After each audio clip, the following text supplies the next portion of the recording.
네, 안녕하세요. 자, 이번 강좌는요, UML이라고 하는 모델링 언어에 대한 강좌가 되겠는데요. 이 UML은 그 시스템을 설계하는 데 있어서 가장 표준적으로 많이 사용하는 그런 표준화된 모델링 언어입니다. 그래서 궁극적인 목적은 어떤 개발자 간의 어떤 의사소통을 원활하게 하기 위해서 만들어 놓은 그러한 모델링 언어입니다. 자, 우리가 이제 모델 시스템을 모델링 한다라고도 얘기를 하는데, 우리가 이제 소프트웨어를 개발을 할 때는 몇 가지 그 처리 절차가 있죠. 그 시스템을 개발하기 위한 여러 가지 그 요구 사항들이 있을 겁니다. 그래서 일단 이런 요구 사항들이 있으면 이러한 요구 사항들이 무엇인지, 그리고 그러한 요구 사항들을 정의를 하고 그다음에 분석하는 과정이 필요합니다. 그래서 자, 이렇게 이제 분석하고 요구사항을 정의하는 과정이 있고요. 자, 그 다음에 이제 설계 과정이 있습니다. 이런 이제 분석이 끝나게 되면, 자, 이제 어떻게 시스템을 만들어야 되는지, 소프트웨어를 개발을 해야 되는지 어떤 그런 설계 과정이 필요하고요. 그 다음에 이제 이런 설계가 끝이 나게 되면 이제 구현을 하게 되죠. 이 구현 과정 자체가 바로 이제 소프트웨어를 이제 직접 만드는, 즉, 여러분들이 그 소스 코드를 작성하는 그런 과정이 바로 구현 단계가 되고요.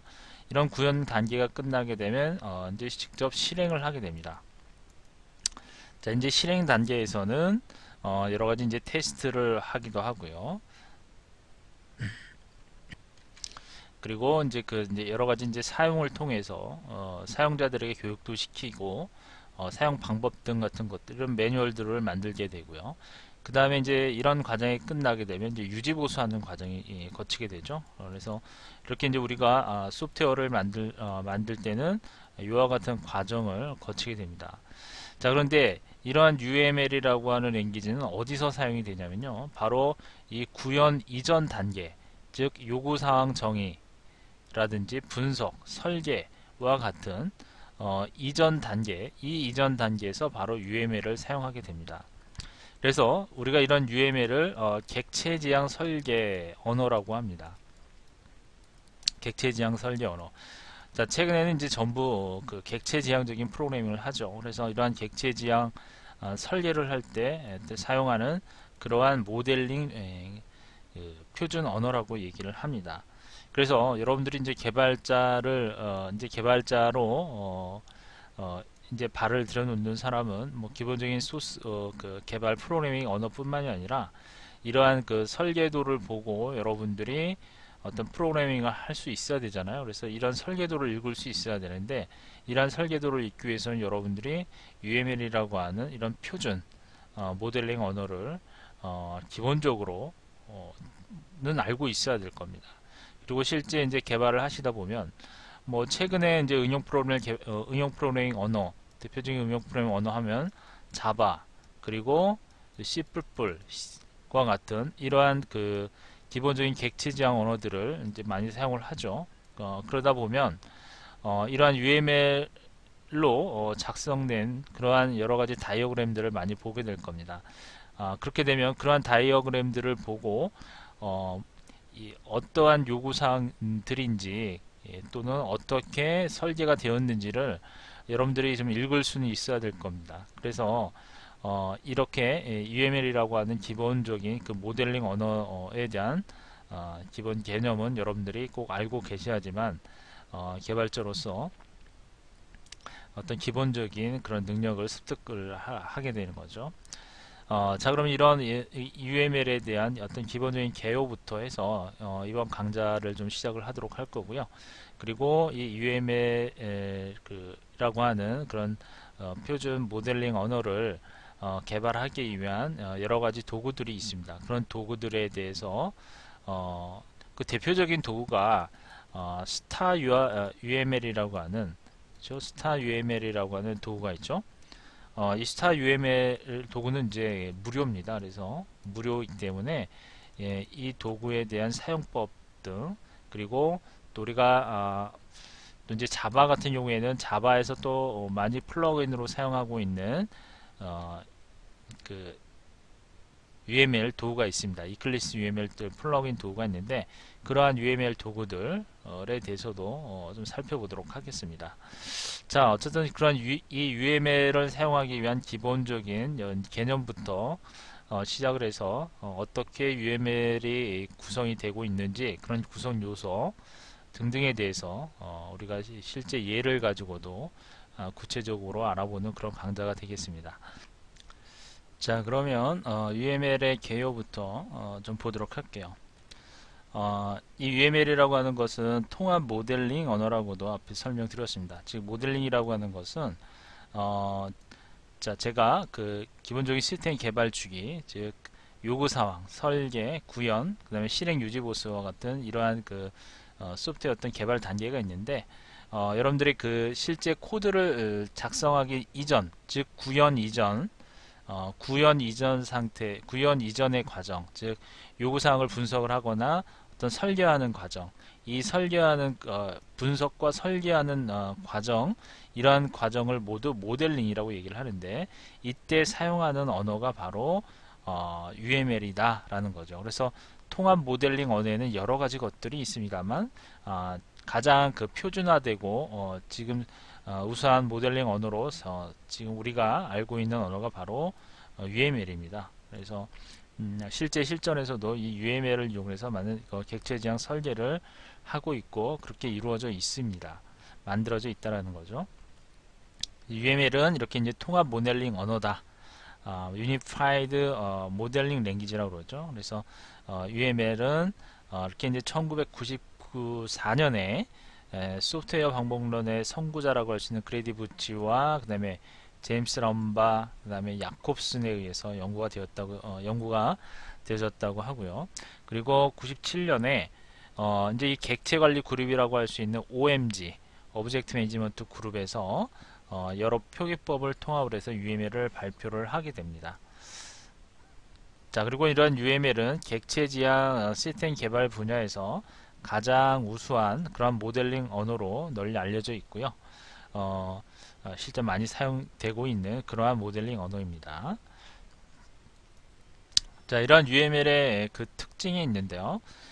먼저 가시화 언어라고 얘기를 하고 있습니다. UML은 이제 소프트웨어의 개념 모델을 시각적으로, 그러니까 여러분들이 어떤 개발을 하게 되면 그러한 그 개발이 아니라 여러분들이 이제 그 설계를 하게 되면 그 소프트웨어에 대한 그런 개념 모델들을 시각적인 그런 그래픽 형태로 작성을 해주는 그런 가시화 언어라고 할 수가 있고요. 그 다음에 표기법에 있어서는 각 심벌에 명확한 정의가 존재를 합니다. 그리고 이런 표기법도 저희가 이제 또 학습을 해야 되고요. 그리고 이제 개발자들 사이에 그 오류 없는 원활한 의사소통이 가능하다라는 거죠. 그래서 여러분들이 어떤 소프트웨어라든지 시스템을 개발하게 되면 한 사람이서 어떤 그런 시스템들을 모두 구축하지는 않죠. 그래서 여러 개발자들이 모여서 프로그램을 개발을 하다 보니까 이러한 설계도가 있어야지만 쉽게 여러분들이 일을 분담을 해서 그러한 소프트웨어를 개발을 하겠죠. 자, 그럴 경우에는 이렇게 이제 서로 간에 의사소통할 수 있는 그런 문서가 필요한데 그러한 문서들을 UML을 통해서 만들게 되는데요. 그러한 문서들은 이렇게 이제 그래픽 형태로 작성이 된다라는 거예요. 그래서 그러한 그래픽 문서를 통해서 그 의사소통이 또 가능하다라는 거예요. 그래서 중요한 것은 UML은 개발자들 사이에 있어서 의사소통을 좀 원활하게 하기 위한 그런 목적이 바로 그 UML의 어떤 주된 목적이라고 보시면 됩니다. 자, 그리고 이러한 UML은 명세화 언어이다 라고 얘기하는데 명세화라고 하는 것은 정확하고 명백하고 그 다음에 완전한 모델을 만드는 것을 의미하는데 UML은 어떤 문서화가 가능하다고 그랬죠. 그래서 이렇게 문서화가 가능하기 때문에 그러한 문서에는 어떤 정확하고 정확성이 일단 중요하죠. 설계도의 정확성이 중요하고 그다음에 완전한 모델을 만들 수 있다라고 하는 그런 특징이 있고요. 그리고 이제 UML은 소프트웨어 개발 과정인 어떤 분석, 설계, 구현 단계의 각 과정에서 필요한 모델을 정확하고 안전하게 명세화할 수 있는 언어다 라고 얘기하고 있습니다. 그래서 UML은 이런 분석 설계 그리고 구현 단계에서도 사실은 이러한 그 UML을 이용을 합니다. 그래서 대체적으로는 이제 분석 설계의 그 모델링 과정에서 많이 사용을 하게 되고요. 그리고 구현 단계에서도 사용을 하긴 하는데 이 경우에는 그때 이제 필요에 따라서 그 UML 문서를 뭐 수정을 한다든지 또 할 수도 있겠죠. 하지만 구현 단계에서도 어떤 여러 가지 의사소통이 이루어져야 되기 때문에 이러한 UML 문서를 사용을 하게 됩니다. 자, 그 다음에 UML은 구축 언어다라고 얘기를 하는데요. UML은 이제 자바라든지 그 다음에 C++ 또는 비주얼 베이직과 같은 그런 다양한 프로그래밍 언어로 표현이 가능합니다. 그래서 뭐 자바뿐만이 아니라 일반적으로 이제 자바를 공부하면서 이제 UML을 공부하는 경우도 많이 있고요. 또는 C++를 공부를 하면서 이런 객체 지향 언어를 공부하면서 UML을 공부하는 경우가 많이 있습니다. 왜냐하면 이제 하다 보면 기본적으로 필요하게 돼요. 이런 다이어그램들을 이제 기본적으로 필요로 하기 때문에 UML을 이렇게 이제 공부를 하게 돼요. 그런데 이런 UML은 자바나 C++ 뿐만이 아니라 어떤 객체 지향 언어에서는 공통적으로 사용하는 그러한 모델링 언어이기 때문에 다양한 프로그래밍 언어에서 표현이 가능하고요. 그 다음에 UML로 명사화된 그런 설계 모델들은 프로그램 소스로 소스 코드로 변환해서 구축이 가능합니다. 그래서 이렇게 이제 UML은 그 앞에서 아주 명세화된 그런 문서다라고 얘기를 했죠. 그래서 그런 그 UML 그 여러 가지 다이어그램들을 이용을 해서 이러한 다이어그램들을 역으로 이제 소스 코드로도 또 변환이 가능하다는 얘기예요. 소스 코드로 이러한 것들이 이제 그 소스를 UML로 역변환한다든지 하는 그런 역공학이 가능하다는 얘기인데요. 이렇게 이제 UML 자체를 소스 코드로 변환이 가능하기도 하고 구축되어 있는 그런 소스를 갖다가 역으로 역변환해서 이제 사용이 가능하다는 얘기입니다. 그것이 이제 바로 이제 UML이 이제 구축 언어다라고도 얘기할 수 있는 거고 이럴 경우는 이제 뭐 구현 단계에서도 사용할 수 있다는 의미도 되겠죠.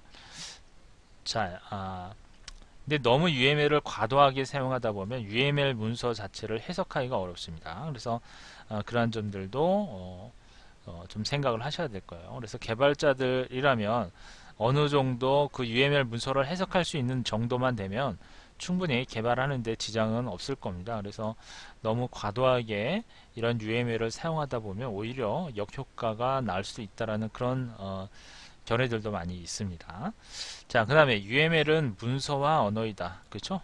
UML은 문서 언어입니다. 그래서 UML은 어떤 시스템 아키텍처와 이에 대한 모든 상세 내역들을 이제 문서화를 해서 다루고 있고 그러한 요구사항들을 표현하고 또는 시스템을 테스트하는 그런 언어들로 일단 제공을 하고 있습니다. 그래서 UML은 문서화 언어이다 라고 이런 네 가지 특징들이 있습니다. 즉 정리를 하자면 가시화, 그 다음에 명세화, 그리고 구축 언어, 그리고 문서화 언어다 라고 이러한 UML의 특징을 정리를 할 수가 있고요. 그 다음에 UML의 역사에 대해서 좀 간략하게 설명드리면 UML은 이제 1990년대에 그 여러 가지 이제 그 객체 지향 설계 언어들, 즉 이제 시스템을 구축하기 위한 그런 그 모델링 언어들이 쭉 있었어요. OOD 뭐 또는 OMT, OAD, RDD, GOD, HOD 뭐 이와 같은 등등 많은 그러한 그 시스템 구축에 사용되는 어떤 그런 모델링 언어들이 있었습니다. 이제 이것들이 전부 다 객체 지향 기술들이 갖는 여러 가지 이제 방법과 심벌들이 서로 다르다 보니까 이런 호환성에 있어서 어떤 상당히 문제가 많았다고 합니다. 그래서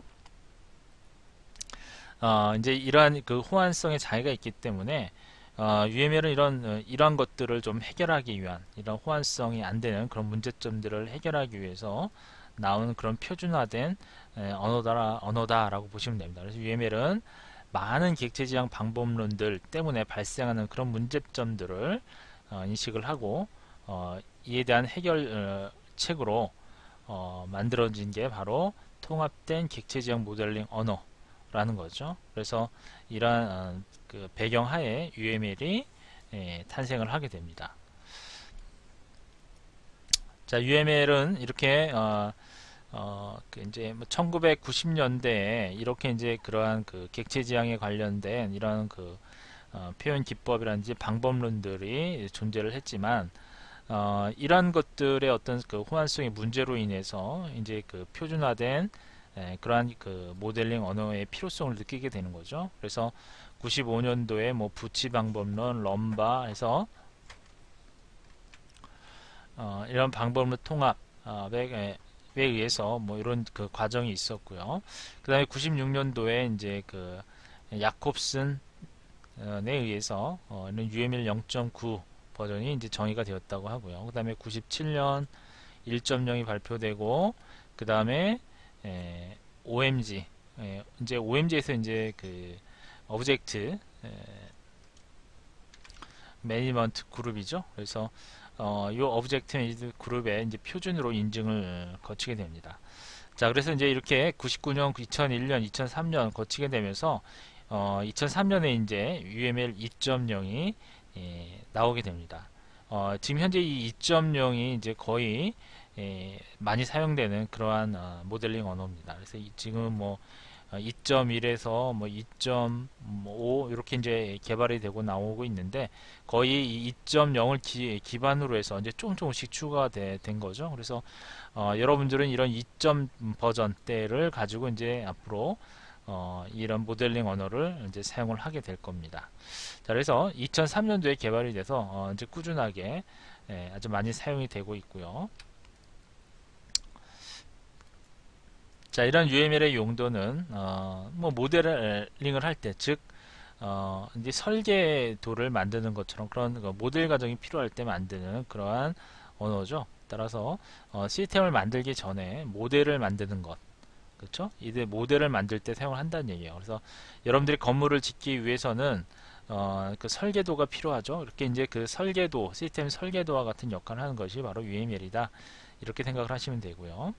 그 다음에 시스템을 만드는데도 여러 가지 이제 어휘와 규칙을 마련해서 그런 시스템을 개념적 또는 물리적으로 그런 이제 물리적으로 표현하는 그런 모델이 필요한데 이때 UML을 사용을 하게 된다는 얘기입니다. 그 다음에 이제 성공적으로 시스템을 만들기 위해서는 어떤 객체 지향적인 분석과 그 다음에 설계를 위한 표준으로 인정받는 그런 모델링 언어가 있어야 된다는 얘기입니다. 그래서 이렇게 이제 객체 지향적인 분석과 어떤 설계를 위해서 UML을 사용을 하게 되고요. 이렇게 만들어 놓게 되면 어떤 개발자들 사이에 어떤 의사소통을 하는 데 있어서 상당히 유용하게 사용할 수 있다는 얘기예요. 그래서 이렇게 성공적인 시스템을 만들기 위해서는 항상 이러한 그 통합된 표준으로 지금 인정받고 있는 이런 그 UML을 이용을 해야 된다라는 얘기입니다.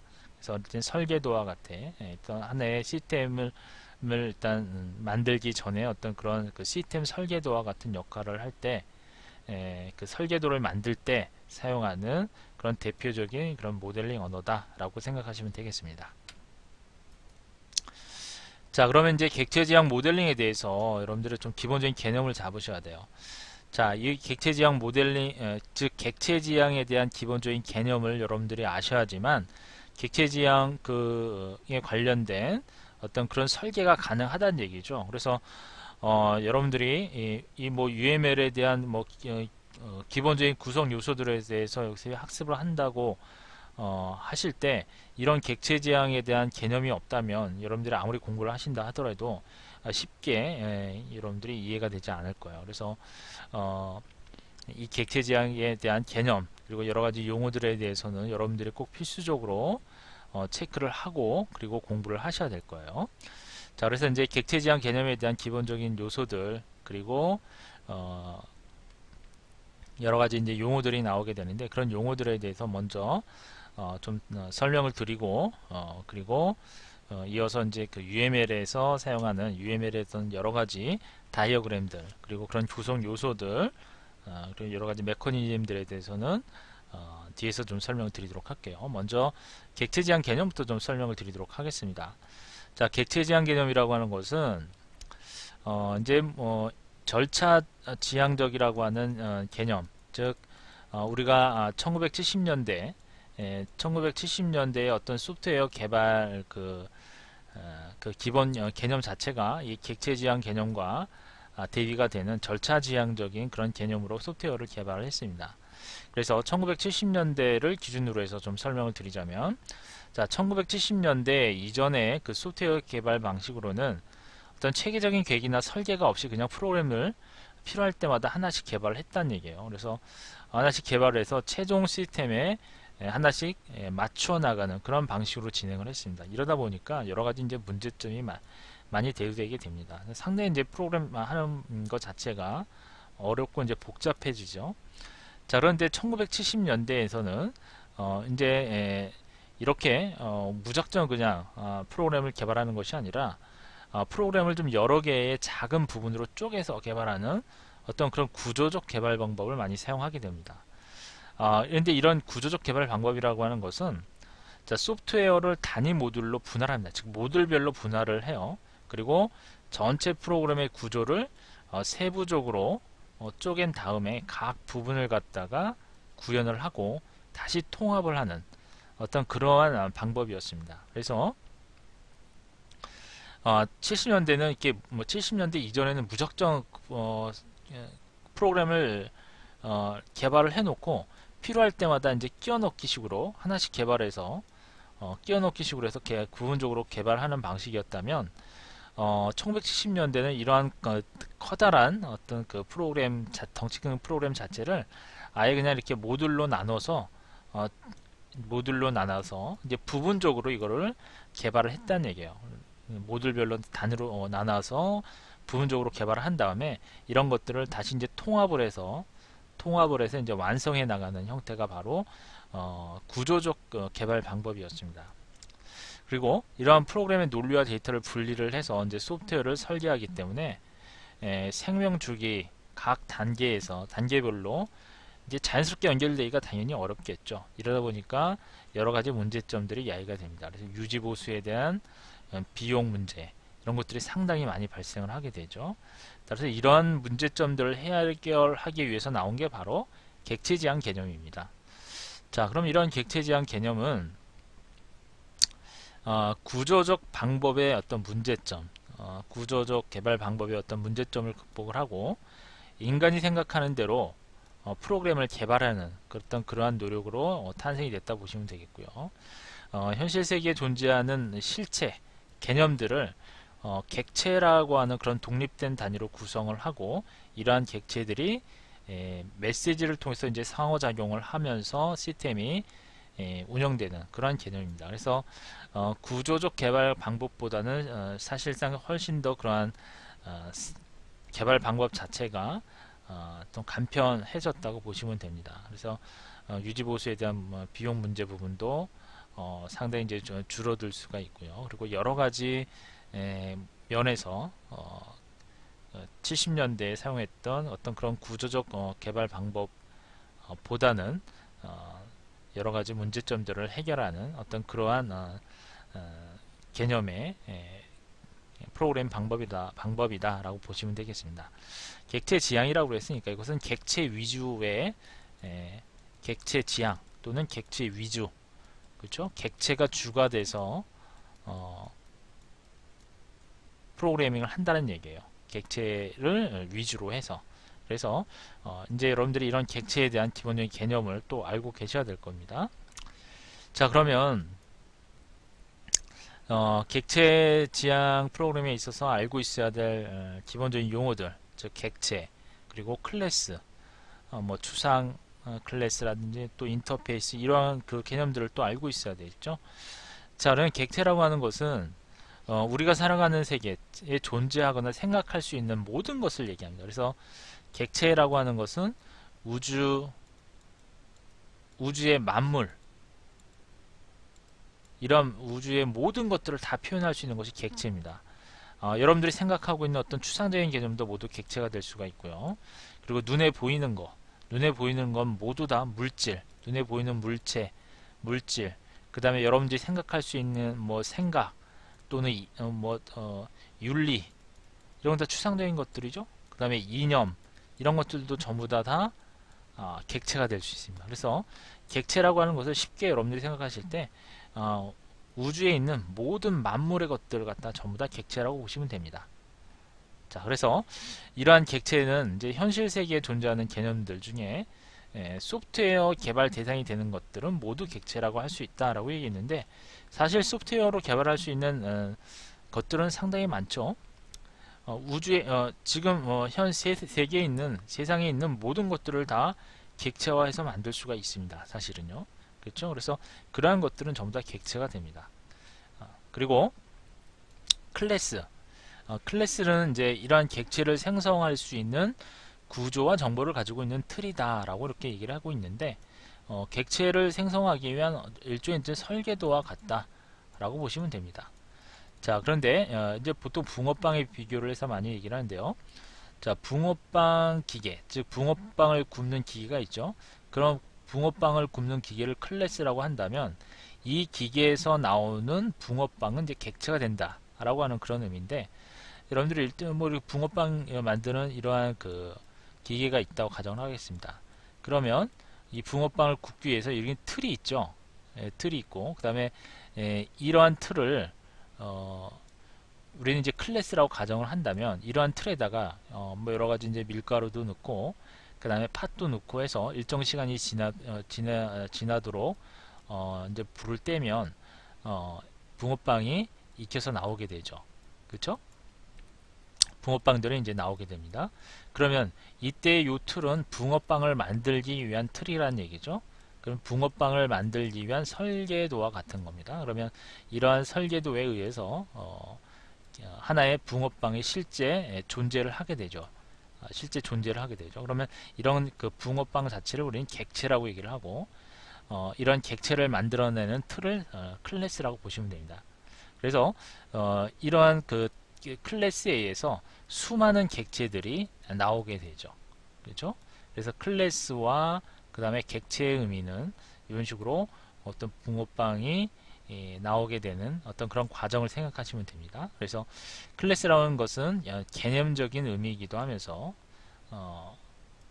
실제 이제 코드상에서 볼 때는 개념적이다는 의미예요. 여러분들이 이제 클래스라는 그 코드를 만들게 되면 그런 클래스라는 코드를 이용을 해서 이제 객체를 만들게 되는데, 이때 이 객체는 구체적인 의미의 것이 되는 거고, 실제 존재하는 그런 객체가 되는 거죠. 그렇죠? 그래서 클래스에서 생성된 객체들은 같은 속성과 같은 오퍼레이션에 대한 정의를 갖고 있습니다. 이 얘기 무슨 얘기냐면, 속성이라고 하는 것은 어떤 그 객체의 예를 들면 사람이라고 하는, 사람도 일종의 객체가 될 수 있겠죠. 그럼 사람이라고 하는 이 객체는 뭐 이름이 있고요. 그 다음에 나이가 있을 수 있습니다. 그리고 사람은 어떤 사람은 이제 특징을 나타낸다면 이름이라고 이렇게 나타낼 수 있고, 사람은 이름을 갖고 있고, 그다음에 나이를 갖고 있죠. 그러면 이러한 이름과 나이는 어떤 사람이 갖는 그러한 속성입니다. 그 다음에 이러한 사람들은 어떤 행동을 합니다. 말을 하고, 그 다음에 말을 하기도 하고, 그 다음에 걷고, 그렇죠? 동작, 행위, 이러한 행위들은 어떤 오퍼레이션이라고 보시면 됩니다. 그래서 어떤 하나의 그 객체들은 이와 같이 어떤 그 객체가 갖고 있는 특성, 속성이 있고요. 그 다음에 그 객체가 그 행동할 수 있는 기능, 여러 가지 이러한 기능들이 있습니다. 그래서 어떠한 객체를 표현할 때는 이렇게 속성과 오퍼레이션, 행위, 행동, 그 객체의 어떤 기능, 그 객체에 대한 기능으로 이렇게 표현을 할 수 있다는 얘기예요. 그래서 클래스에서 생성된 객체들은 같은 속성과 같은 오퍼레이션에 대한 정의를 갖는다는 얘기는 어떤 이러한 그 객체를 만들기 위해서, 사람이라고 하는 객체를 만들기 위해서, 소프트웨어적으로 객체를 만들기 위해서는 이러한 속성과 이 사람에 대한 특징을 나타낼 수 있는 속성과 그 다음에 행위를 나타내는, 기능을 나타내는 오퍼레이션으로 정의를 할 수 있다는 얘기예요. 그래서 이러한 클래스에 정의되어 있는 속성과 오퍼레이션의 어떤 같은 특징을 갖고 있는다는 얘기입니다. 객체들은요. 자, 그래서 이런 객체와 클래스에 대한 기본 개념을 여러분들이 꼭 이해를 하셔야 되고요. 그 다음에 이제 메시지라는 게 있습니다. 이러한 메시지라고 하는 것은 객체들 사이에 어떤 상호작용의 수단이 되는 게 바로 메시지입니다. 서로 이제 객체들과 객체들 사이에 상호작용을 하기 위한 것을 우리는 메시지라고 얘기를 하고요. 이러한 메시지는 어떠한 객체가 다른 객체에게 특정 작업을 요청을 하는 그런 신호다라고 보시면 됩니다. 자, 메시지를 보내는 객체를 송신객체라고 얘기를 하고, 메시지를 받아서 동작을 수행하는 객체를 수신객체, 리시버, 샌더로 이렇게 얘기를 하는데요. 이렇게 이제 서로 간의 메시지는요, 이렇게 이제 매개 변수를 통해서 이제 서로 메시지가 주고받게 됩니다. 그래서 여러분들이 이러한 오퍼레이션이라고 하는 것은 이제 그 소스 코드상에서 일종의 메소드의 역할을 한다고 보시면 돼요. 메소드인데 이러한 메소드에 여러가지 매개 변수들이 있겠죠. 파라미터들이 있는데 이러한 파라미터들을 이용해서 객체와 객체 간에 서로 통신을 할 수 있다는 얘기예요. 이렇게 이제 서로 상호작용을 할 수 있다는 얘기입니다. 그래서 어떠한 그러니까 그 메시지를 보내는 쪽은 이제 송신이 되는 거고요. 그 다음에 그런 객체에서 메시지를 이제 받아서 동작을 수행하는 쪽이 수신 객체가 되는 어떤 그런 개념이 되겠습니다. 그래서 자, 객체와 클래스 그리고 메시지에 대한 용어도 설명드렸고요. 그 다음에 객체 지향 특성에는 네 가지 특성이 있습니다. 캡슐화, 뭐 정보의 은닉화라고도 얘기를 하고요. 그 다음에 캡슐화가 있고요. 다형성, 객체 지향이 네 가지 특성하게 되면 캡슐화, 그 다음에 다형성, 그 다음에 상속성, 그 다음에 이제 추상화가 있죠. 추상화, 이제 우리가 보통 얘기를 하면 추상화, 그 다음에 캡슐화, 다형성, 상속성, 이 네 가지 특징이 있습니다. 이걸 이제 객체 지향의 특성이라고 그러는데, 자, 요거에 대한 내용을 좀 간략하게 좀 설명을 드리고 넘어가도록 하겠습니다. 자, 여러분들이 이제 그 코드 이제 개발을 하신 분이라면 객체 지향에 대한 그 프로그래밍 언어를 하셨다면 당연히 이거에 대한 용어는 다 알고 계실 거예요. 그렇죠? 자, 그래서 다시 한번 요거를 정리한다는 의미에서 정리를 하고 넘어가도록 할게요. 자, 먼저 캡슐화라고 하는 것은 자료와 자료를 처리하는 그 다음에 현재 이 자료를 처리하는 오퍼레이션이 한 틀 안에서 결합되어 객체라는 단위로 묶여서 사용되는 것을 의미하는데요. 일단 객체 외부에서는 객체 내부 정보를 직접 접근하거나 조작할 수가 없습니다. 그래서 외부에서 접근할 수 있도록 정의된 그러한 오퍼레이션을 통해서만이 그 관련된 데이터에 접근이 가능하다라는 거예요. 그래서 우리가 어떤 그 객체를 만들 때 클래스를 정의를 할 때 그 클래스에 이렇게 이제 그 뭐 프라이빗이라든지 이와 같은 그 접근 권한을 대폭 줄여서 대폭 범위를 줄여서 만들게 되면 그 내부적인 어떤 그러한 그 자료나 어떤 그런 것들을 볼 수가 없습니다. 그래서 예를 들면 여러분들의 핸드폰을 사용하게 되면 핸드폰들의 번호를 누르죠. 번호를 눌러서 전화를 걸고 뭐 액정에 뭐 여러 가지 이제 표시가 되기도 하고 하는데 이런 그 기능들은 외부적인 기능이죠. 그런데 하지만 내부적으로 휴대폰이 이 번호를 눌렀을 때 뭐 이렇게 화면에 번호가 나온다든지 전화가 걸리는 그런 내부적인 기능은 알지 못하는 상태에서 이러한 그 외부적인 기능만 사용할 수가 있는 거죠. 그래서 이렇게 이제 내부적인 기능을 알 수 없게 하기 위한 방법이 바로 캡슐화다라고 그냥 보시면 되겠습니다. 자, 그리고 이제 캡슐화는 이제 클래스로 구현을 하고요. 캡슐화를 통해서 정보를 숨길 수 있는 정보 은닉이 가능하다는 얘기고요. 정보 은닉은 독립성이라든지 유지보수성 그리고 향상된 이식성을 제공을 한다는 얘기입니다. 자, 어쨌든 이 캡슐화에 대한 기본적인 개념만 일단 정리를 하고, 자, 그 다음에 이제 상속인데 상속은 상당히 중요한 개념이죠. 객체에 대한 기본 개념에 있어서 가장 핵심적인 개념입니다. 그래서 프로그램을 쉽게 확장할 수 있도록 도와주는 그런 수단이죠. 그래서 확장성, 재사용성 이런 것들은 객체지향 프로그래밍에서 아주 중요한 그러한 그 원리죠. 그래서 이때 그 확장하기 위해서 사용하는 것이 바로 상속이라고 하는 특성이 있습니다. 상속성이라고 하는 것은 어떤 프로그램을 쉽게 확장할 수 있도록 도와주는 그런 수단이 되겠고요. 그다음에 상위 클래스의 모든 특성을 하위 클래스가 이어받음으로써 이미 정의한 클래스를 재사용을 한다라는 거예요. 이렇게 재사용을 통해서 확장할 수 있도록 지원하는 개념이 바로 상속이라는 개념입니다. 그 다음에 상위 클래스의 속성을 상속을 받아서 하위 클래스에서 실체화시키는 관계를 우리는 특수화라고 하기도 하고, 반대로 하위 클래스의 공통적인 특성을 추상화해서 상위 클래스로 정의하는 것을 일반화라고도 얘기를 합니다. 자, 어쨌든 여기서는 여러분들 이렇게 생각하시면 돼요. 자,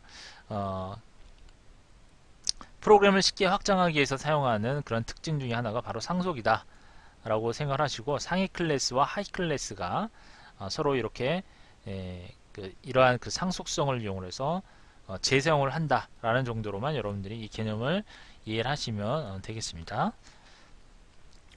자, 그 다음에 다형성이라고 하는 것은 여러 클래스에 같은 이름의 함수가 존재하지만 동작은 다르게 수행하는 것. 여러분들이 이제 프로그램을 하게 되면 오버라이딩을 하게 되죠.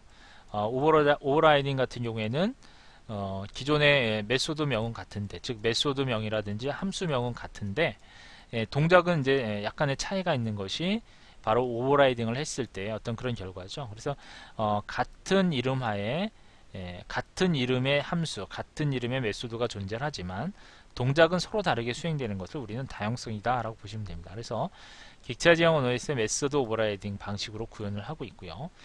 상위 클래스의 메소드가 정의가 되고, 그 다음에 그 메소드를 하위 클래스에서 상속을 받아서 그대로 사용할 수도 있지만, 다형성의 특징 때문에 하위 클래스에서도 객체가 다른 방법으로 동작을 수행할 수 있도록 합니다. 이것이 바로 다형성의 그 특징이라고 보시면 되겠습니다. 자, 그 다음에 이제 또 중요한 것이 이런 추상 클래스와 인터페이스입니다. 그래서 객체지향 네 가지 특성을 실제로 구현함에 있어서 여러분들이 꼭 알고 있어야 될 개념이 바로 추상 클래스 인터페이스라고 하는 그런 개념이죠. 추상 클래스라고 하는 것은 클래스의 명칭과 메소드는 있는데 메소드의 처리 내용이 없습니다. 그래서 구현부가 없죠. 그래서 메소드 명은 있는데 그 메소드에 구현된 내용이 없어요. 그래서 이런 것들은 상속을 통해서 메소드가 이제 구체화 된다는 얘기죠. 구현이 된다는 얘기죠. 그리고 추상 클래스를 상속받은 하위 클래스에서는 이런 추상적인 기능을 구현을 해가는 클래스가 되겠습니다. 자, 그 다음에 인터페이스 역시 이제 추상 클래스 비슷한 개념이긴 한데 여기에는 추상 메서드만 있습니다. 상수와 추상 메서드만 있어요. 추상 클래스 같은 경우에는 추상 메서드도 있고 그 다음에 일반 메서드도 있을 수 있습니다만, 인터페이스는 아예 그냥 메서드 자체가 추상 메서드만 있는 경우가 되겠습니다. 그래서 클래스는 하나의 상위 클래스로서만 상속을 받을 수 있지만, 인터페이스 같은 경우에는 여러 개의 인터페이스로부터 상속을 받을 수 있기 때문에 다중으로 상속이 가능한 어떤 그러한 개념이 되겠습니다. 그래서 이러한 그 기본적인 개념들 여러분들이 꼭 정리를 하시고, 이러한 것들을 이용해서 우리가 UML을 작성할 수가 있습니다. UML을 사용할 수 있다라는 얘기죠. 그래서 이번 시간에 상당히 그 중요한 부분이라 생각하시고 잘 정리를 해 두시고요. 다음 시간에는 이거 UML에 대한 구성 요소에 대해서 살펴보도록 하겠습니다. 이번 시간 여기서 마치도록 하죠.